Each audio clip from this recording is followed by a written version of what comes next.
So when this happened, I think I hit the bottom. But I learned something from my mother. When you hit the bottom, normally there's a spring cushion that if you hit hard the bottom, you go up very fast. It's never going to be easy. Keep going. If you always remember that whenever you encounter a situation that is very hard, remember, it's not supposed to be easy.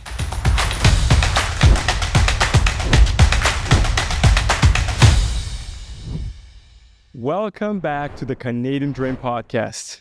Today, our episode is with someone from the other side of the country. You know, our studio is here in Vancouver, British Columbia. But this guy is from London, not London in the UK, London in Ontario. It's very close to Toronto. And he came all the way from Brazil a couple of years ago and has established himself in this little town in Ontario, and he is this week in Vancouver. We just met yesterday, and I thought, hey man, come to the studio and let's talk about your journey as a Canadian immigrant, and let's talk about your Canadian dream. So I have the pleasure to introduce you to Henrique Teixeira. Henrique Teixeira for the Brazilians out there. Hi, Henrique. Hi, Elton. It's a very big pleasure to be here. Thank you for inviting me for this podcast and for your friendship. I consider you a friend, although we met yesterday. You're so friendly. Brazilian way. It's a Brazilian way. You're ridiculously friendly. Oh, thank you. I felt compelled to be here. Thank you. So are you. Yeah, thank you. Likewise. So we met yesterday at an event at the university which is one of our main clients, University Canada West. Right. And you were working for a company that is presenting there. Perfect. Yeah. Well, yeah, I work for Kim & Co. That is a company located in London, Ontario, the other side of the country, in the province of Ontario, like I just said, right? And the company has a division called Student VIP. And Student VIP has business in wellness and insurance and health care throughout Canada in different schools and colleges. And we're honored to be at Canada West introducing a wellness event to showcase some of the solutions that we have over there. Yeah. So it was it has been a very interesting event, very, very mellow with lots of interactions with international students, which I love. I have a very big background with being an international student myself, and also involved in education throughout my whole life. So I love being around students, right? And I must tell you, for people who listen to this podcast, you are loved. Everybody loves Elton. You should have another podcast called Everybody Loves Elton. You know? I'm blushing. No, but it's true. Blushing. I'll have to describe this because it's very hard to only mention without describing the picture. Elton, it looks like a politician because he knows everybody at Canada West, and both the students and the high up. So it doesn't matter the person, if he's like just a student that just got there, or if he's like someone that's a chairperson in the Canada West for 10 years. Everybody loves the guy, so he's everywhere. And I think that he's in the perfect business, because for being a photographer, you got to know how to get to people's heart. And that's not an easy thing. I think that you have that as a natural talent, and I really, really enjoy that. And when we start talking and figuring out that we are, from Brazil and sharing so much, but you are so much ahead than me. I'm here in Canada for 3 years and a half. Yeah. You've been here for 14 years. So you in this short time, you showed me a couple of things that are really stuck in my heart. So that's why I'm here. Oh, nice. Thank you. I think today we can, usually we have guests here, and I say we because it is a team. There's one person right there behind the camera today, and then there's a few more people involved in editing and posting everything on social media. So it's not just me, you have a background in marketing too. But we usually bring people here, and I want to know everything about them. But with you today, I thought, I actually want to talk a little bit because I would like to talk about your experience and my experience. having come from the same country, Brazil, but within a 12-year gap, it's going to be, and also I live in British Columbia. You live in Ontario on the other side of Canada. So it would be interesting for us to see, oh, how was it for you? Oh, this is how it was for me. 100%. So let's get started. But first things first, where in Brazil are you from and how did you end up in Canada? All right. So I am a mineiro. That means that I come from a province in Brazil called Minas Gerais. That will be translated as General Mines, right? And it is in the southwest part of Brazil. It is close to São Paulo and Rio. Everybody knows where Rio is, so it's next to Rio. However, it is known for a state of mountains and where the gold was mined from Brazil, mainly from that state. I was born in Paraná. That is another state. Oh, that's where I come from. Yeah, you're from Paraná, right? Yeah. Where were you born? So I was born in Foz do Iguaçu. Oh, Iguaçu, okay. My father and mother, they are mineiros. Yeah. And they got married, they moved to Foz do Iguaçu.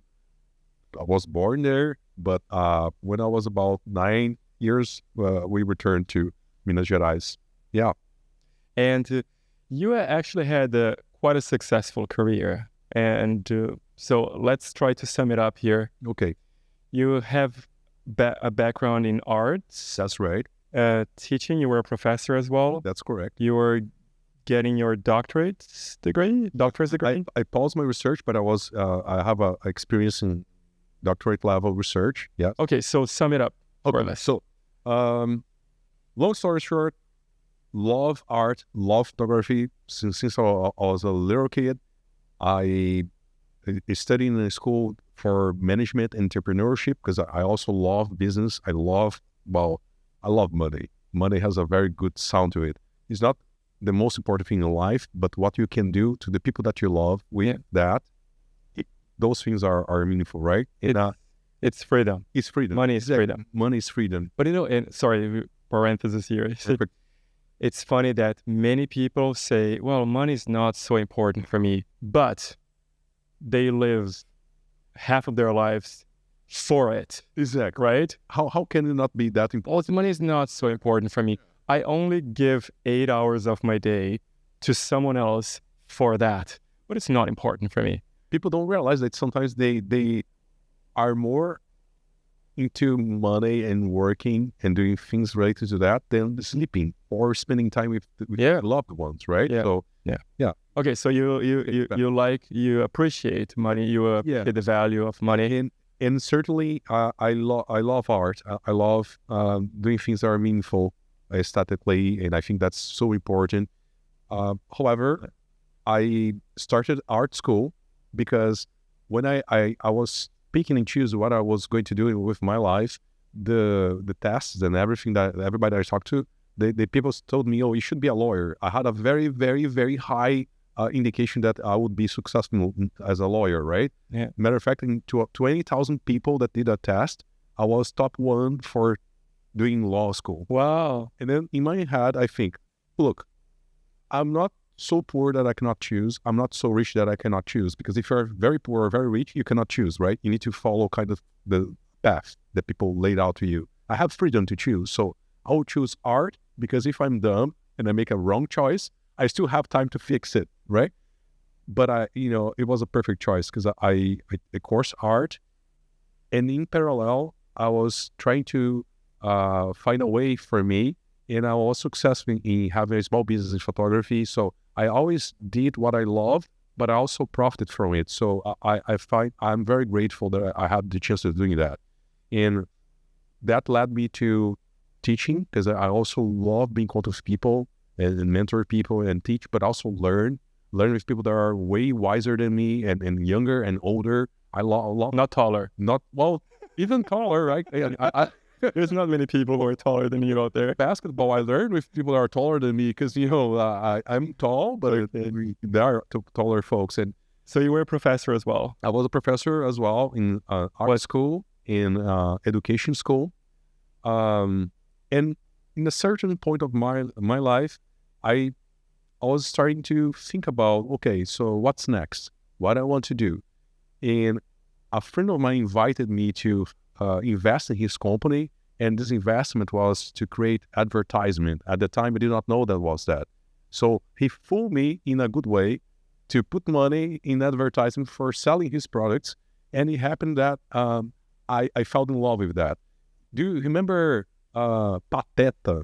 I forgot the name of Pateta in English, that cartoon. Oh yeah, I know, but I never watched it in English. Okay, perfect. So is that From Mickey, the clumsy the goofy dog? Yeah, the goofy dog. Isn't it Goofy? Maybe it's Goofy. I think it's Goofy, right? Okay. Very likely it's Goofy. Yeah. So I remember an episode of Goofy that when he's a very friendly folk, but when he sits behind the wheels of a car, he becomes the Mr. Driver, and then he gets very angry and all that and fall in love with driving. That was me with advertisement. I love advertisement. I love marketing. And I switched gears from academic life and only arts to applied arts to marketing. Mm-hmm. And for marketing, I started studying neuromarketing. I researched neuromarketing as well, and I became expert in digital marketing, neuromarketing, and from that, my life took off, and the rest is history. So that's how I became a marketeer. And from that career in marketing, what were the lessons that you consider most valuable when you think that you can transfer them in any other field? Okay, that's a very good question. Thank you for asking that. I think there are three. There are three things that stuck in my heart that I learned in this path, right? First, learn to love people by watching them doing stuff. You cannot love someone that you don't pay attention to. It's a very important lesson in life.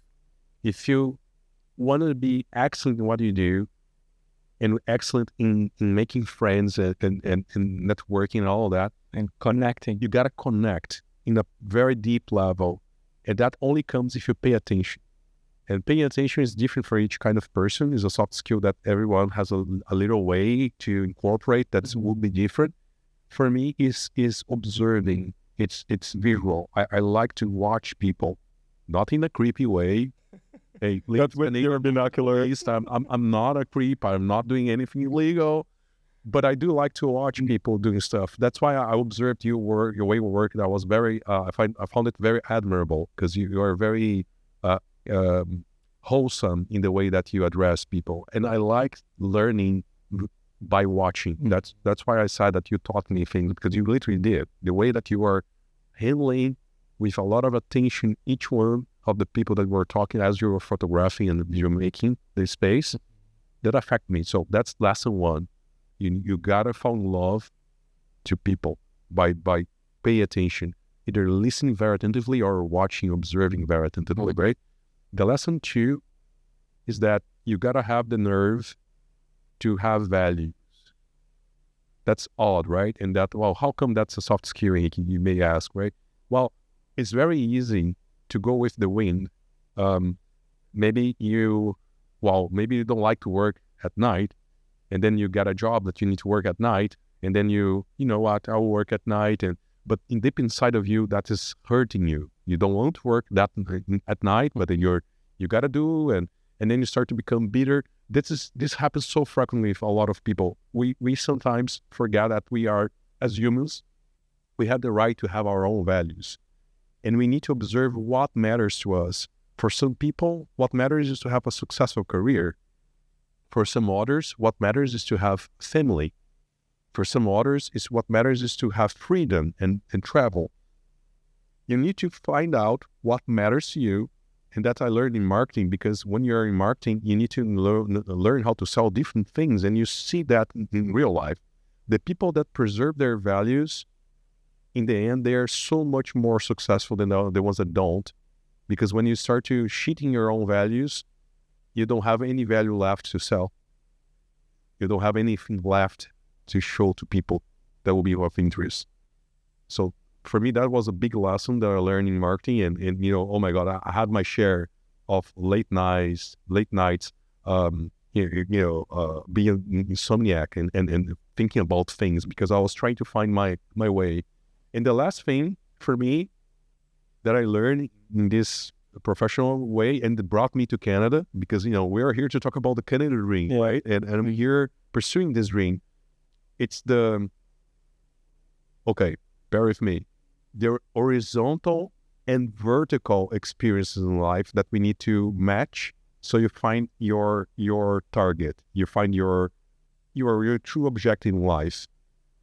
The horizontal experiences that as you eat and meet new friends and travel and do normal things that everybody does in life, you're having repertory of different experience. And life is about savoring different experience. It's a horizontal process, right? It's just like Forrest Gump in the box of chocolate, right? You have many flavors and you want to try all the flavors of life. There's a moment to try and be a family man. There's a moment in life that maybe when we are younger and we want to go out and party. There's a moment in life that you gotta, maybe if you believe in a higher power, pay respect to that higher power. There's a moment in life that you can play video games. So those are moments. But also there are moments that are vertical, that you realize that you are small and the world is so much bigger than you. You need to look up and look down and find yourself.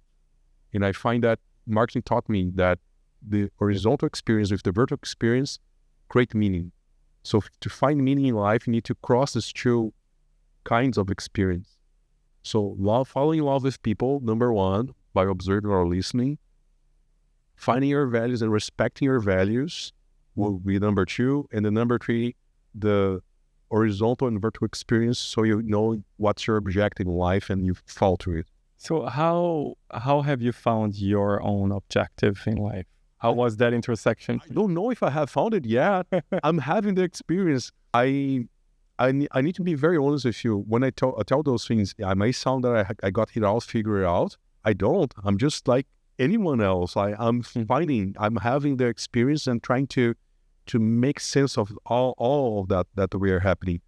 One thing that I think that's my objective is to live new experience like this one here, being with you and recording this podcast, that can be helpful to other people. I have a very, very big desire in my heart to be useful. One thing that I want to be is useful to my kids, as a good father, useful to my wife, as a loving husband, useful to my friends, useful to you, as someone that maybe can share a little bit of something that will be interesting to people that will listen to that. Yeah. So being useful is very important to me, but it's a ongoing process. I don't know if this is the final destination yet. So speaking of destination, why Canada and why Ontario? Okay, that's a very fair question. Well, when we were deciding what we were going to do next, my wife and I just had an experience in Brazil working for a very powerful, big public person that, it was an interesting experience. I made a lot of money, learned a lot, but it was not what I was looking for.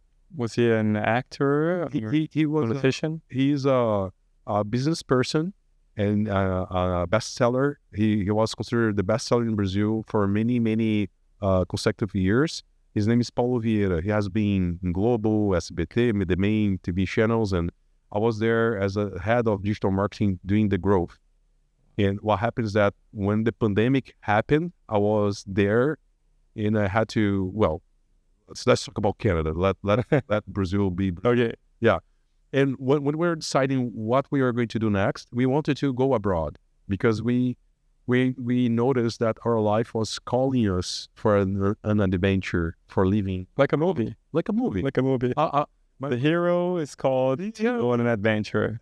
And those things, they are real. And there's usually, for people who just watch TV, watch movies, they don't know that there's actually a very solid structure for movies. That's right. So the hero is, first they show there's a context, and then the hero is called on an adventure, and there's always two missions or two purposes. One is external. Let's say that he has to go and save someone, but there's always also the internal mission or the internal journey. The hero goes on two journeys. Mm-hmm. Yeah. So you had those two. First, you need to find a place, and you had to go. Those two. It was both a outside quest of trying to find a destination for my family, but an internal quest to find myself. and what I'm going to be. For example, we're going to go back to the topic, but a quick question for you. When you were a child, what do you wanted to be? Oh, I wanted to be a lion. Okay. That's a good one. Yeah, like an animal transformer, I wanted to. Yeah, and then I wanted to be an illustrator. In fact, I was an illustrator. Okay. I didn't tell you. Yeah, I illustrated 3 books. Oh, that's so cool. For many magazines. I drew caricatures. Okay. I traveled to so many countries. Right now, I think I've been to 45 or 46 countries. Okay. And I traveled. That's amazing. That's awesome. When I was 19, I was traveling for 1 year with my sister backpacking. And many times I would draw people and get money for it, just like the artists, you see. And in India, we spent 3 months in India. And with one caricature, I could pay for 2 nights in the hotel where we were staying. Amazing. So I did that. That's what I wanted to do. And I did that. And then when I was 15, I wanted to be a storyteller. Right. I didn't know how, but I became a storyteller one way or another. You're certainly a storyteller with the image that you create. And by the way... Oh, but I was a journalist before. I was a reporter. You were I was a reporter for 2 years. And then I wanted to be a war correspondent. Okay. Until I finally decided to be a little bit more normal and not to be, so fucked up. Right. Because and single forever. I decided, no, I actually want to have something in life, buy good stuff and have a family rather than being, imagining I would be in Ukraine now or Palestine. Have you ever been to a war zone when you were... Not to war, but at university, my dissertation was about the civil war in Guatemala. And I spent 8 months investigating. I went to Guatemala for 1 month. Every day I thought, I'm going to be kidnapped today. Right. This was 20-some years ago. Right. 20 years. Very different world, but very violent. Right.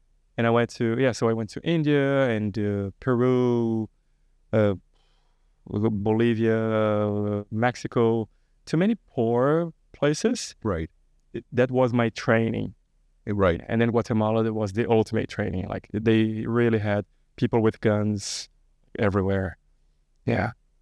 It's interesting because... But no, you stop. Let's go back. Okay. You just asked me, Elton, what did you want to be as a child? Yeah. Now, you.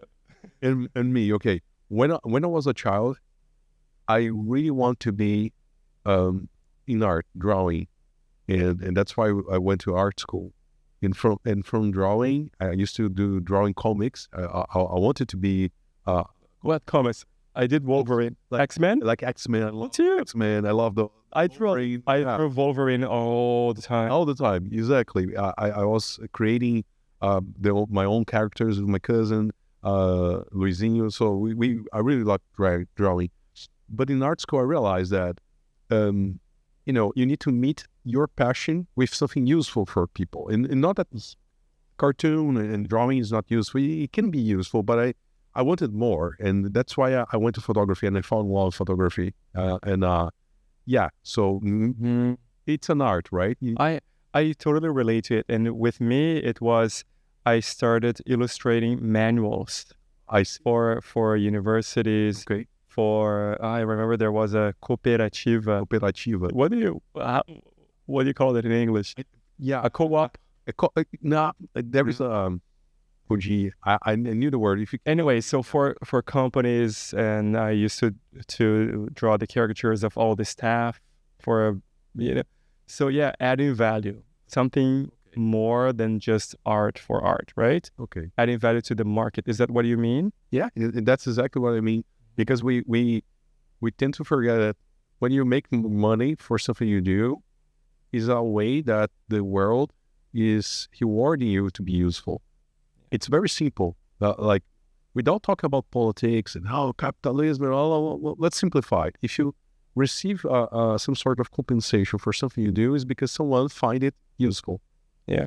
More or less, it doesn't matter. And that's why I decided to go to photography, and I was from photography going more and more to marketing, because I know that this is very useful to society in a way, right? So I feel that now we're getting a little bit closer to why you came to Canada. Yeah. And let's cut to the chase. So we decided to embark in this journey because we want to, I wanted to be useful, but I also wanted to have a very fair place to raise my children. My children, my first son was born a couple months before that, and my wife got, we got pregnant of my second one that I love. I absolutely adore my children, and I love Brazil as well. However, we both know that it's not the safest place on earth, right? Brazil has its challenge. There are safer places in Brazil, but as a whole, is a country that we struggle to find peace, right? To have a peaceful life, it's not given. Yeah. And the world was very different before the pandemic, and we were trying to figure out where we should go. And okay, Europe. Well, Europe was already torn by very tough immigration issues and the whole religious issues of different religions clashing in the governments. And this was pre-Ukraine war and pre-many things, but Europe was a big no-no for us. We're like, Europe already had 2 world wars there. It's likely that the third one will be there again, and we don't want anything to do with it.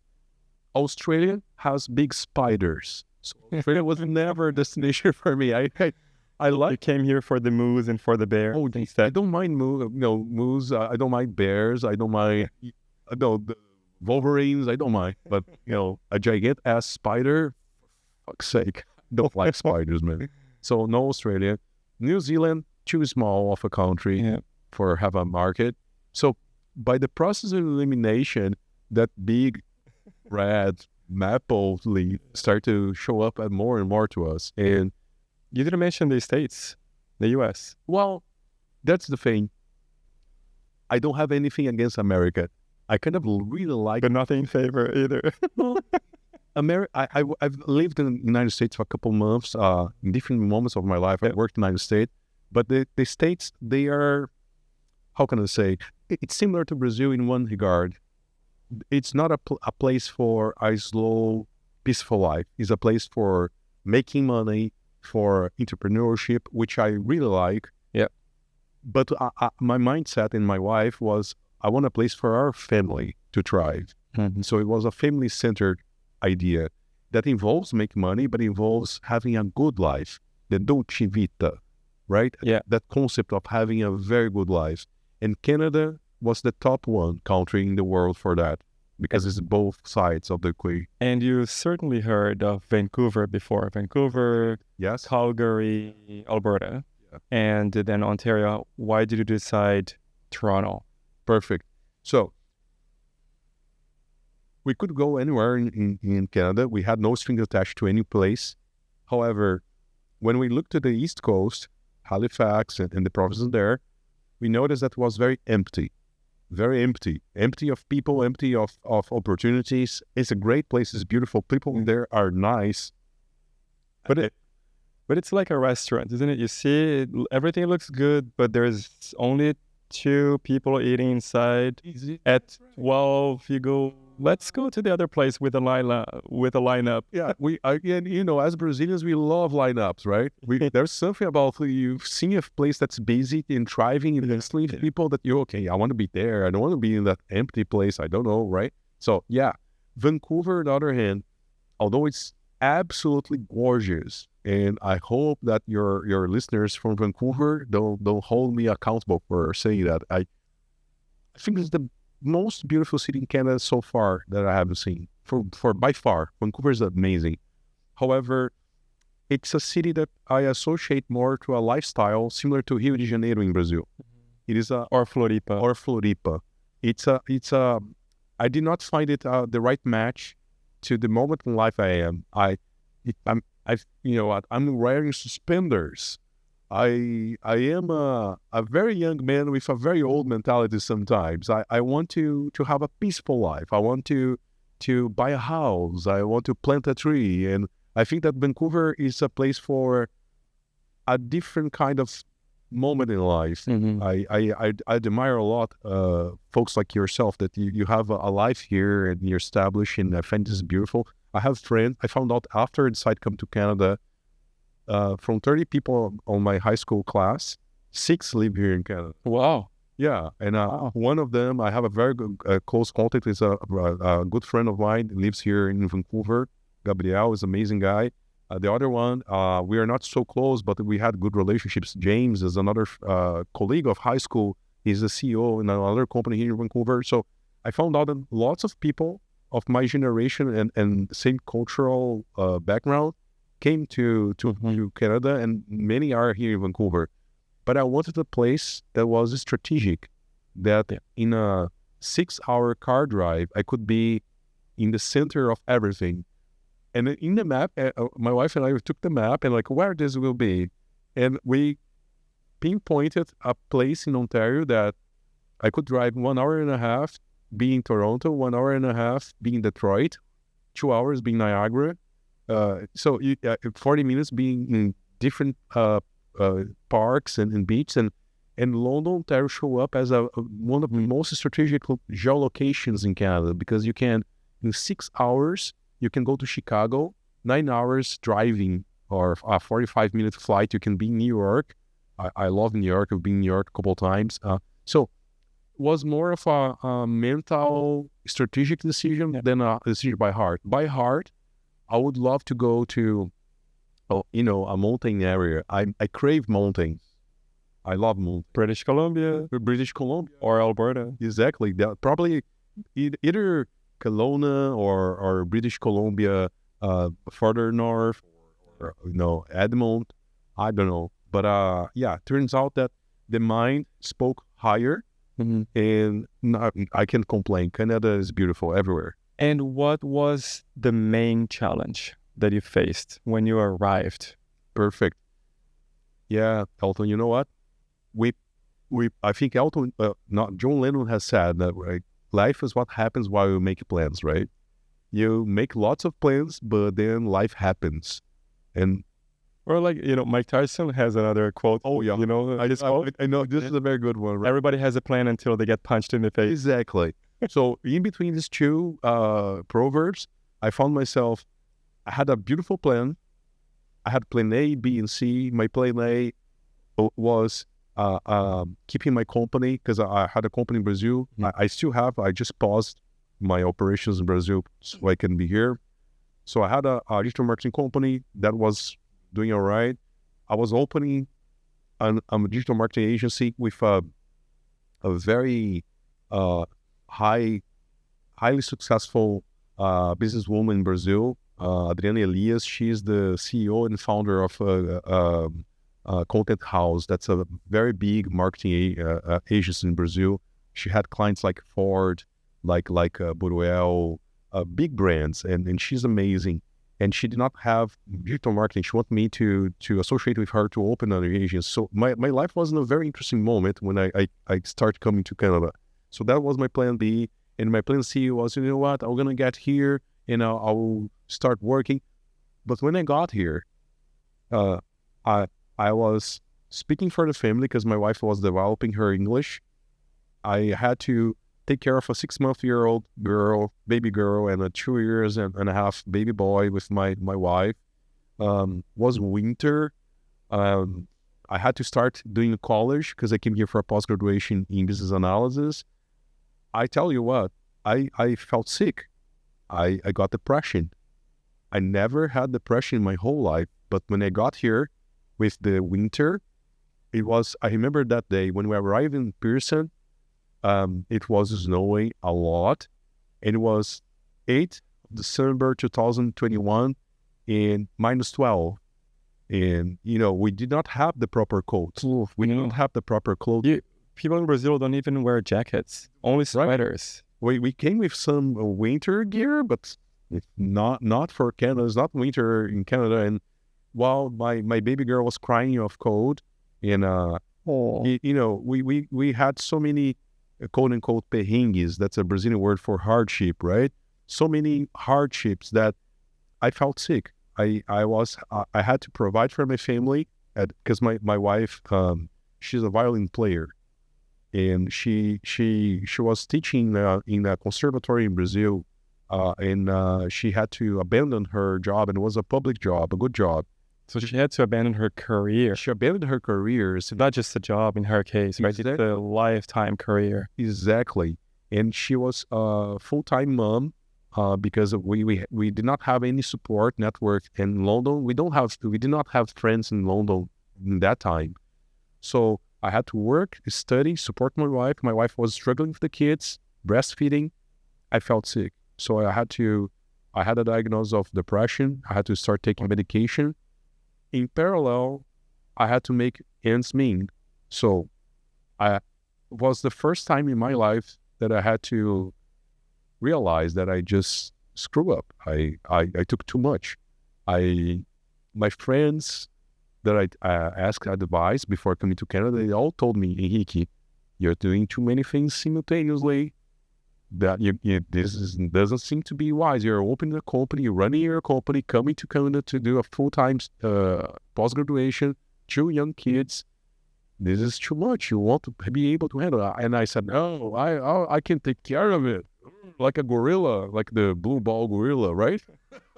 No, I was not able. I need to be humble. I failed. I had to stop my company. I had to cancel the new operation that I was opening.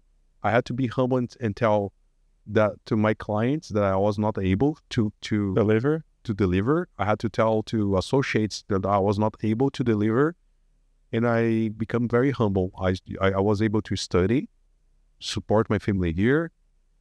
I'm not gonna lie. I will share with you and everybody. I had to drive for Uber. I respect everybody that drives for Uber. Yeah, it's a perfectly fine job. It's just that it was not something that I had in my map when I came, but I had to do it because I couldn't think, I couldn't operate. And to do marketing, you need to have a very sharp mind. You need to think constantly, right? So when this happened, I think I hit the bottom.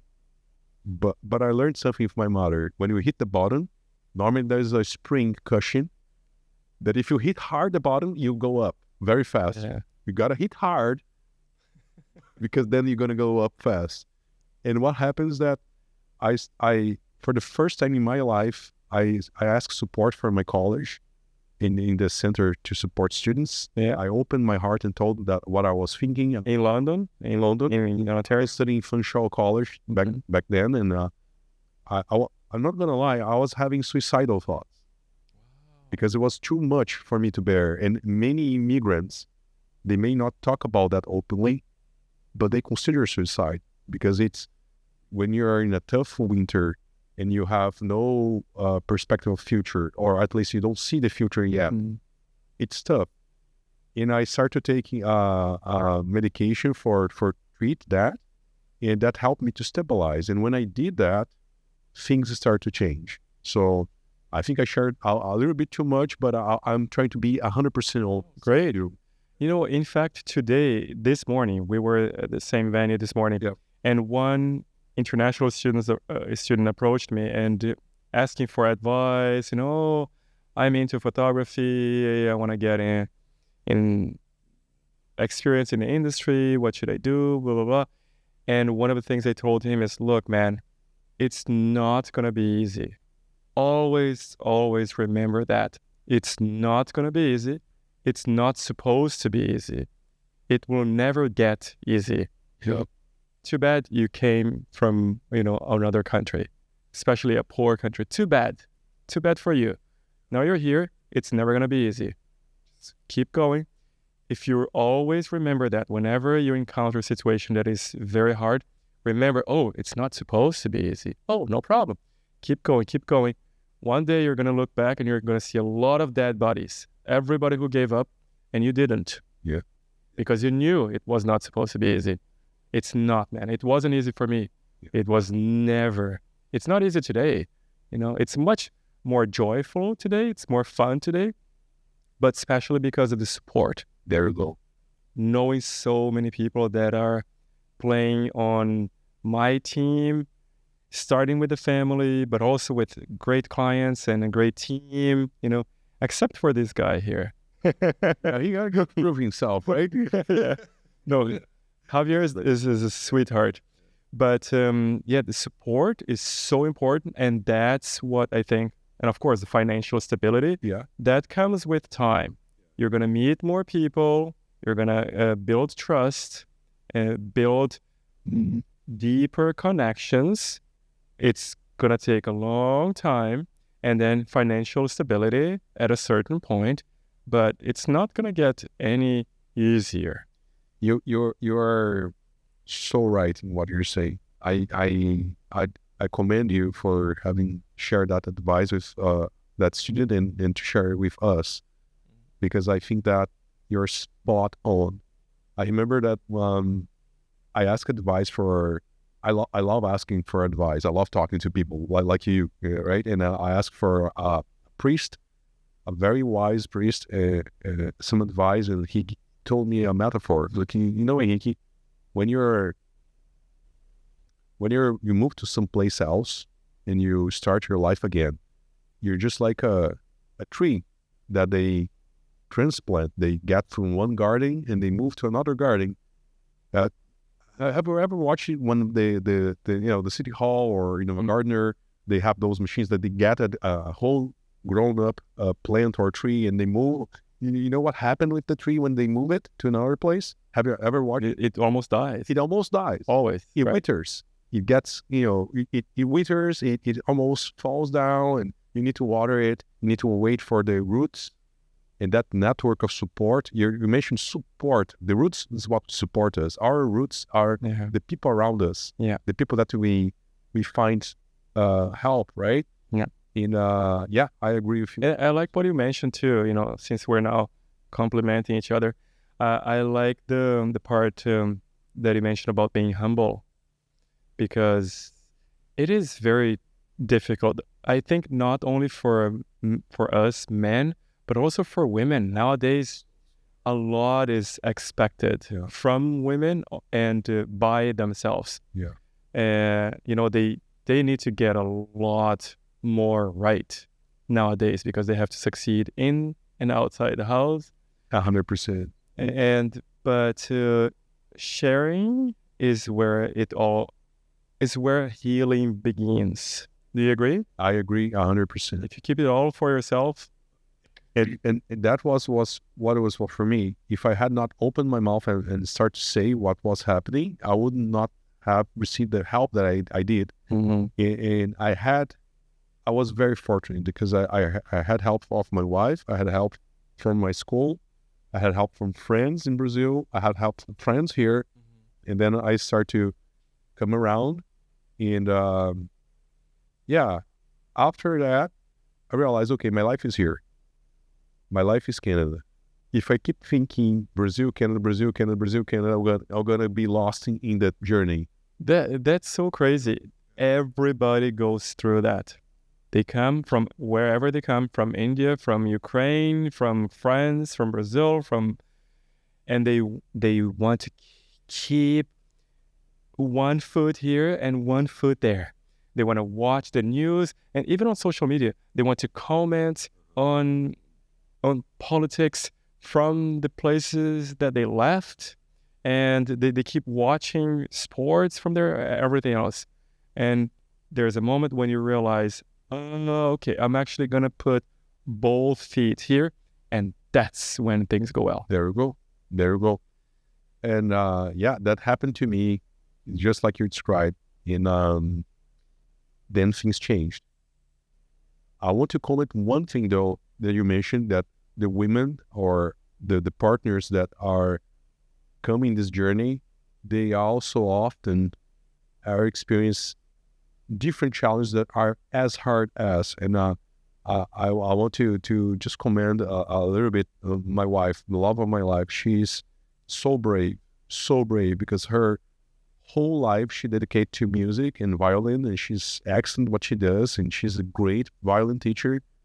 And she, as a decision that started with her and I supported, she decided to focus on taking care of the kids during this transition so they don't get lost and crazy, so they felt protected because it was a lot of change for them. and she's bearing a very heavy load because she's waiting patiently to finalize the transition for us, because we are here for a short time, right? And then she will reinitiate her journey. So I have no words to express how much I admire her, and like her, lots of companions, and sometimes it's the man, but very, very frequently, more often than not, is the woman that sacrificed herself so the Canada plan, the Canada dream, can come true in that field, right? Yeah. So, We need to get Josue, the guy behind the cameras here on our podcast, to share his journey too. He's been here only for a few months, and he came with his wife too. Yeah, it's a similar story, right, Josue? She left everything behind and is supporting him. That's amazing. That's amazing. Yeah. Beso Janela. Tell me now, you worked as an Uber driver.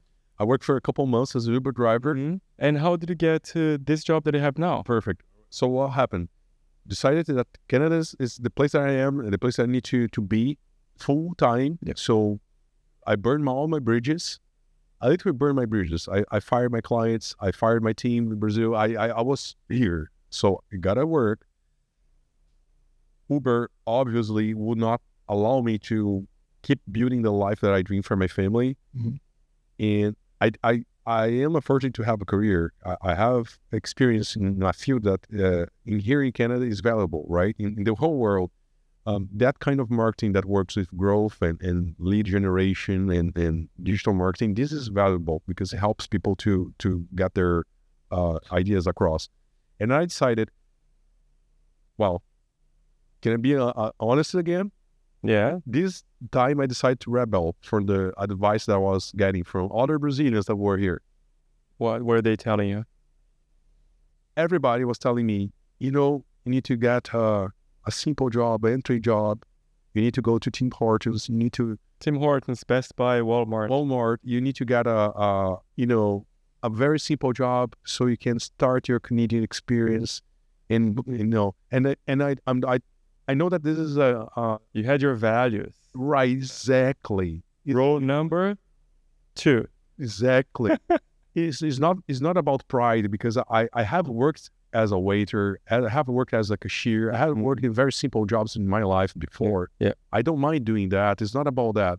But in my hearts of hearts, I knew that my time was short, specific. I had to make ends meet, and I had to fulfill my promise to my wife and start having a life here. So I had a target of what I want to make, and I knew what I am capable of. I had experience as owner and advisor of companies. I have helped people to make so much money in Brazil, and I had director experience. And if I throw all of that away, it would be crazy. I would be throwing literally the best that I have in the trash. So I decided to do the opposite. I listened to this advice. I appreciate, but I did the opposite. What I did is I did the best resume that I could do, telling my story, and then I started applying to my dream jobs, not the worst jobs I could find, the best jobs I could find. I did the opposite that everybody tells you to do, and I did that consistently. I think I applied for more than 100 positions, and I applied, and then I started to receive invitations for interviews, and then when the first one came out, like, what? Wait a minute. So if they are considering me for an interview, I can get a job actually doing what I love. Yeah. And then I did not stop until I finally got this job. I had a short experience in a digital marketing agency as a strategist. It was very important for me because I started to understand how is my market here in Canada. And meanwhile, I was applying for other jobs, and then I was invited to this interview. The headhunter invited me to an interview that led me to this position as a head of marketing manager at Kemp & Co. I have the pleasure and the honor to run the marketing department for the company, restructure it. So I'm doing what I am excellent in, and I have training for. So that's something that I want really for your listeners and everybody. Sometimes you need to really listen to the advices, but if your heart tells you something, you need to be rebel as well, because the advices are to help you. But when the other advices are telling you something that's against what you have in your heart, follow your gut, follow your heart, because that will lead you to a better place, right? And I have no regrets. It's hard, like you said. It's never easy. It's not, but it's not about easy or hard. It's about if to be fulfilling and worthwhile, right? And yeah, Right. And what is different? How different is it for you working in Canada compared to your work experience in Brazil? that's very good reflection.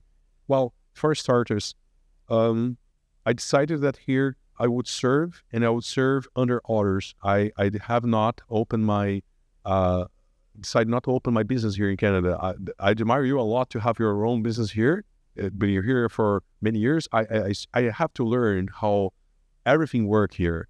So this is different, because in Brazil I was much more I had more autonomy, right? Yeah. To create my own rules. And here I need to observe, fall in love with what I'm watching, listen. Yeah. So I learn how this country operates, because it's a beautiful country. It can be amazing, but it's so different from Brazil. The other thing is the rhythm, right? The first time that before a holiday, my boss and the company said, okay, if you don't have any work accumulated, after lunch, you guys can go home. I was like, what?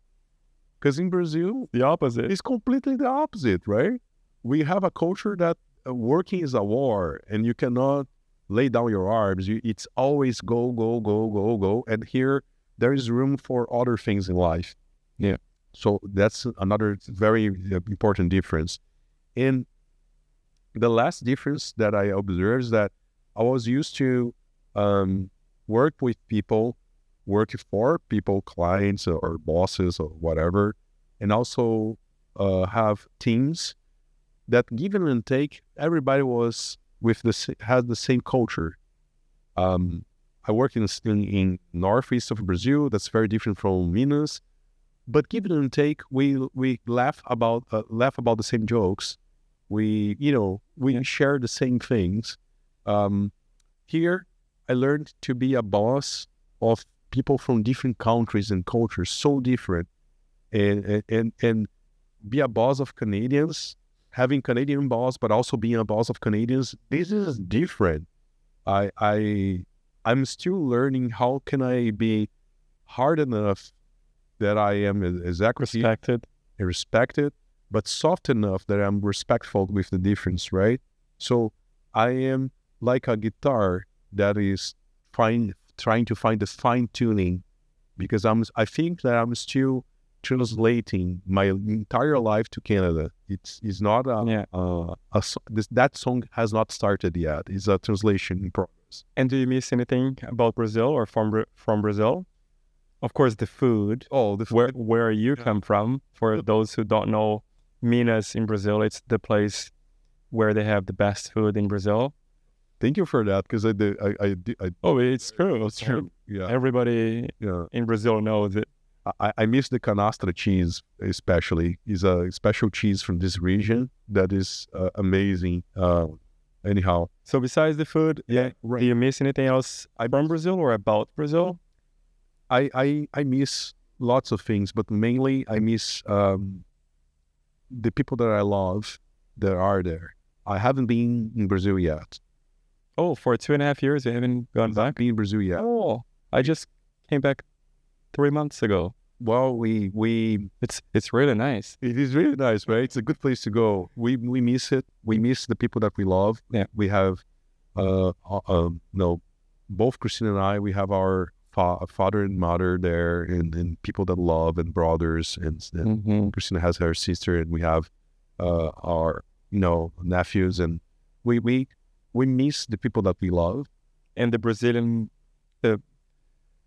personality, or warmth, and there's one thing that I miss the most is the belonging. When you belong to something, sometimes you don't even realize that you belong. But there we belong. There we are part of. We are part of a family. We are part of a place, a culture. And here we are finding our belonging. We are longing to belong. We are immigrants, but when you're an immigrant, you don't belong. You are in a transition state.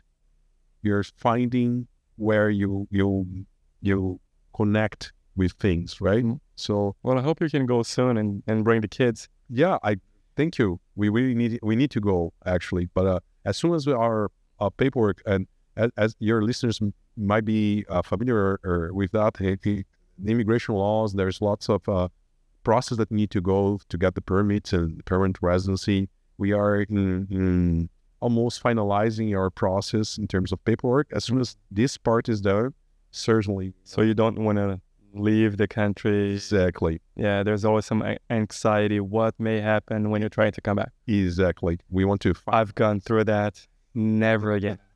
Never. I have 3 passports. I've gone through that so many times. I lived in a few different countries. Yeah. Studied in Germany. I lived in Italy. Lived in Switzerland. Right. And oh man, and then I came to Canada. Oh, I'm so glad I don't have to do 2 things. One, I don't have to study anymore, like sitting and writing exams. Right. You know, I don't have to do that ever again with my master's degree done. No more. And also no more visas. Oh gosh, that's amazing. That's amazing. What has changed in your personality, Henrique, from 3 years ago and Henrique today? Well, you said you wanted to go deep. Yeah, I love it. I know, I appreciate the opportunity to talk about those things. I would say that I think that I grow at least 10 to 15 years older in 2 years. I think that, but not in a bad way. I think that I got wiser because of the pain endured in the hardships and the isolation in the winters, but also the summers and the different things that we are learning here and the new friends that changed, like a bread that you leave it resting so the yeast, the bread grows and becomes a very good bread to put in the oven. I feel that my life has been a process of bread making that I'm allowing it to grow and to become better, more flavorful. So I think I feel that I got wiser. I also feel that I got less worried about things that do not matter and more concerned with what truly matters. I have it with more clarity in important things. Sometimes I got myself lost, crying of happiness when I'm watching my kids play. I'm just watching the goddamn kids play, and I tear myself, and I get truly happy. And this is something that I don't think I was so aware when I was in Brazil, running everywhere, go all the time. And here, because we are closer to our family, we become more aware of important things in life, right? So that was a big change. Oh, that's very nice. I can totally relate to it. Everybody who knows me knows, oh, I am such a family guy. Love my boy, Max. By the way, for our audience, if you don't know our company, Eyes Multimedia, you should go on our website, eyesmultimedia.com. Eyes, like in the eyes in our face, EYES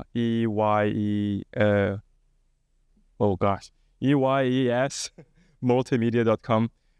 The first video you're going to see on our website is our promo video, Why You Should Not Hire Us. And my son, 4 years old, is in the video. That's amazing. Oh, man, I love it. I love having him involved in what we do. When I got here in the studio, for the folks that were watching us, I saw the mural with pictures, and Elton is walking the talk because you got pictures of a lot of interesting folks and a lot of different people. It's like full of pictures of mosaic, but lots of family pictures, lots of pictures of with your kid and your wife. And we talk a little bit about family anyway. Based on what you told me, and when I saw the picture, nobody talked to me. I saw it. Yeah. Okay, so back on track here. Just by the way, it's been more than an hour. Okay, I'm Okay. I'm yours. So now looking back, is there anything you did that you would do different now?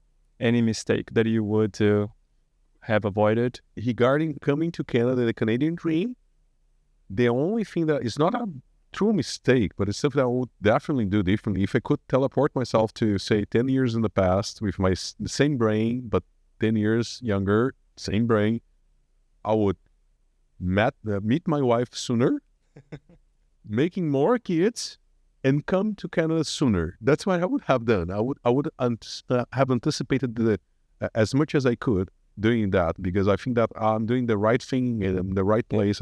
I'm where I should be doing those things. And now talking about mistakes, I think I underestimate the things that I did not know or understand. I did too much. I tried to do it all instead of, what is important. It's coming to Canada. Okay, so not open new company, not getting new clients. I would just, invest the money to do this process and have the patience to bear fruit. Yeah. I try to gamble doing all at the same time, and I pay a hard price. I could have, if I did something stupid when I was in depression, maybe I would not be here talking to you. And then my kids would suffer. My wife would suffer. So I think that was a true mistake. Sometimes we need to know our limits and understand that the limits are not bad. They are there for a reason. They are limits. They are not a flaw.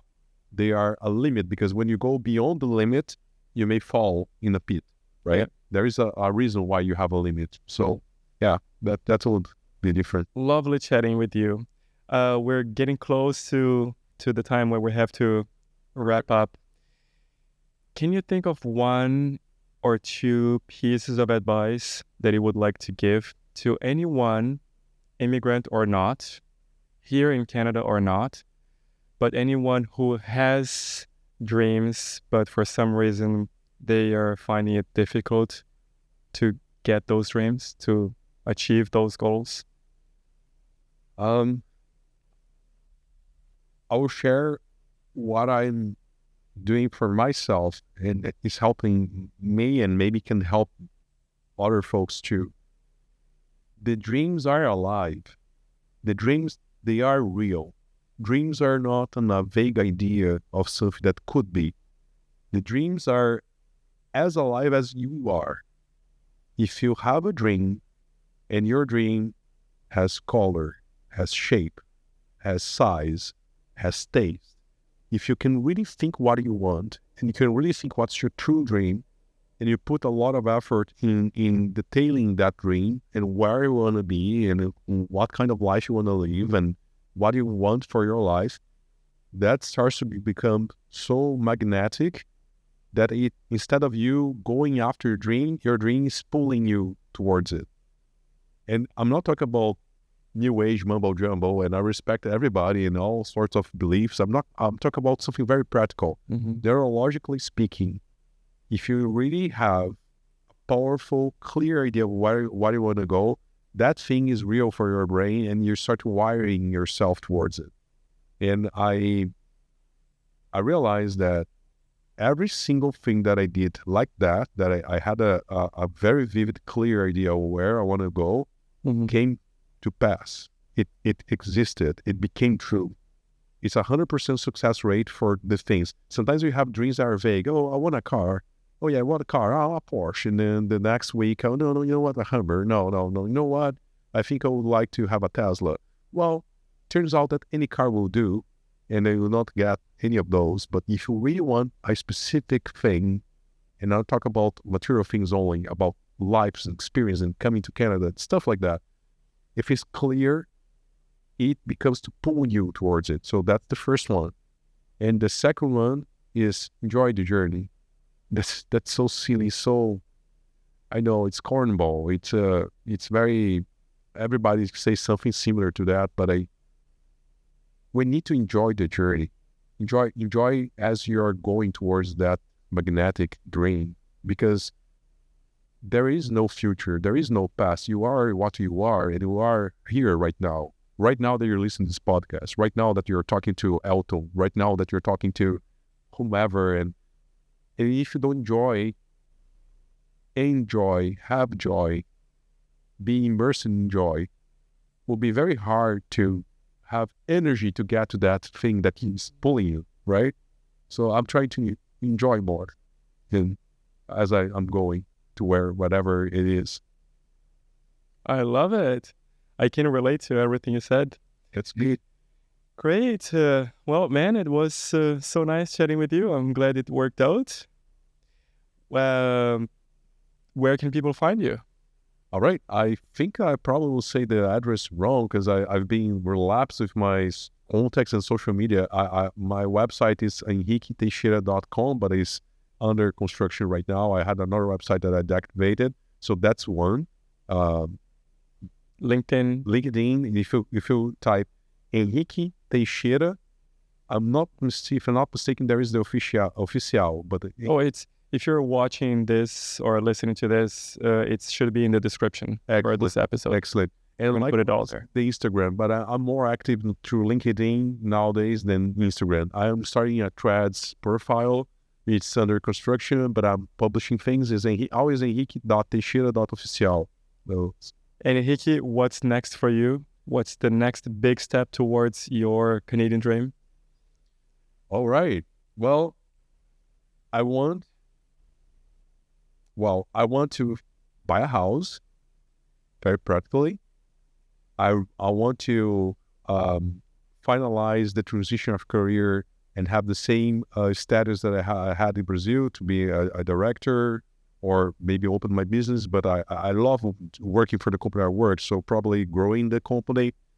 But certainly I want to go back to education, because I still teach neuromarketing remotely to Brazil, but I want to start teaching here in Canada in parallel to my executive career, because I just love to be in contact with people. Yeah, I learned so much. It's funny that you teach to learn. I think I learned so much when I'm teaching, learning with stories. And yeah, I know. Yeah, it's the best way to learn, isn't it? When you're teaching. So certainly that. And before we end, and for you, what's up to you in terms of future? I am living the Canadian dream. It's been 14 years now. Ice Multimedia is turning 11 years now. That's my video production company. Very happy with my wife, my son. Hopefully we'll have another one. If it has to happen, great. Yeah. But our team is growing too. We have a strong culture here. I love talking to people. I'm very curious too, like yourself. Excellent. Yeah. And the thing is, the rain in Vancouver doesn't bother me. That's good. That's the main obstacle, I think, for many people who come to Vancouver. First is finding a job, right? Right. And then it rains a lot. It rains about 190 days a year, more than half of the year. It's very rainy. Yeah. But if that doesn't bother me, everything else is good. Yeah, you have such a good energy, man. And your company being here, I'm feeling the same energy in every single thing that I'm watching here in the studio. I'm feeling it's as if your energy is magnetizing everything. So hey, all the best for you. I hope that people that listen to it, if they ever need something related to multimedia with videography or photography, they just look for you, because you are really gifted with these things. Yeah. Thank you. Thank you. Okay. Well, that was not planned. Thank you, Henrique. And thank you so much for listening to this episode or for watching it on YouTube. And remember, if you are on YouTube, as usual, I'm going to ask you a few favors. One, to like this video, to share it with someone who might get some value from this chat that we just had. And remember to subscribe to our channel. Thank you so much, and I will see you on the next episode.